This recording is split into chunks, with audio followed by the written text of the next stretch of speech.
Throughout the course, we've looked at different strategies for career growth that we can use both personally and professionally. We've also looked at various helpful videos, such as TED Talks, as well as guest speakers, and the use of assessments can help us practice real-world learning and gain experience.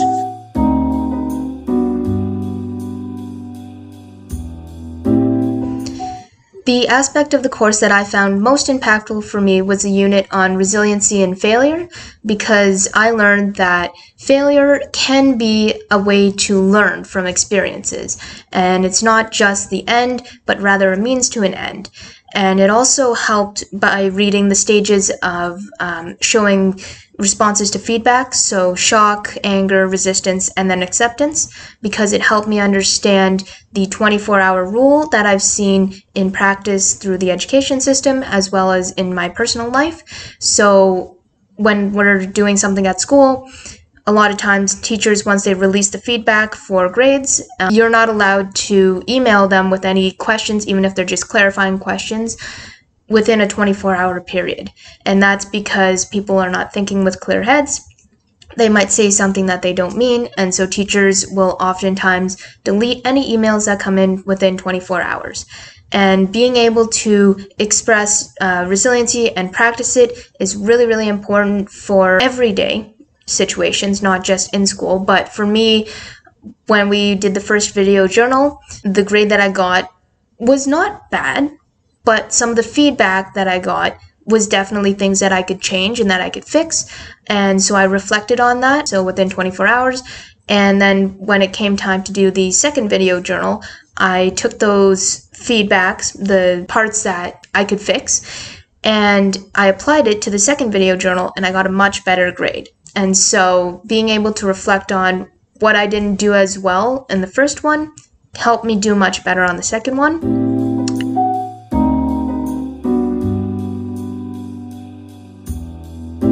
In terms of the assessments, the one that I enjoyed the most was the mock job application, just because it allowed me to fix my resume and cover letter, and it allowed other people to look over it through an outsider's point of view, so things that I might have missed, other people can look over and review it and correct it and edit it. So this allowed me to see the job application from two different points of views, so me as an applicant or a candidate, and then as well when reading others, I would see it from the hiring manager's side. So what do hiring managers look for when looking at job applications?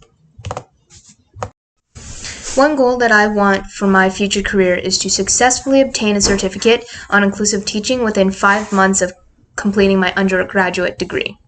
The reason why I want to do this is because it is relevant to teaching and creating an inclusive learning environment and a welcoming environment for all students. I know that with the development of classrooms these days, there's children that have various learning styles. Not everybody learns the same, not everybody learns at the same speed, not everybody learns in the same way. And so being able to educate myself by doing a course, I believe is going to be very helpful, and it can also help me come time that there might be a promotion. So I would be in charge of an environment where bias can be present, and I also need to know how to solve issues, and this is something that we've talked about in one of the last units of the course, where we look at bias and inclusivity in the workplace. So now we have to look at bias and inclusivity in a classroom. This course is offered through Queen's University, and so I've already started looking at that as something to do after I finish my undergraduate degree.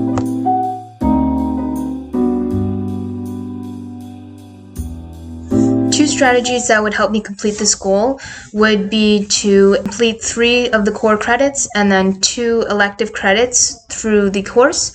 So that's something that the course website shows you. You need to complete 3 core credits and 2 elective credits of your choice. That will be evidence of success and successfully completing it, as well as maintaining a working relationships with my fellow peers, as well as the instructors through networking and talking to different people throughout the course. I believe this course is offered online, so it might be a bit harder to network just because you're not looking at them in person.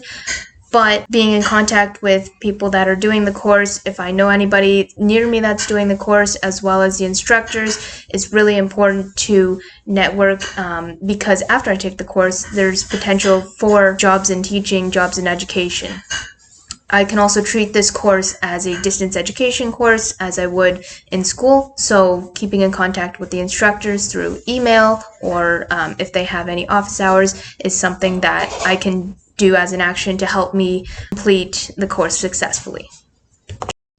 Now that this course is completed, I'm really excited to apply the skills that I've learned throughout the course to my future management and marketing courses in school. So using both my soft skills and my hard skills to successfully complete courses, as well as drive my career, hopefully towards teaching. If not, I'm also thinking of doing a master's in marketing. So all these great skills that I've learned, techniques, strategies that I've learned in this course can help me for any career that I could do.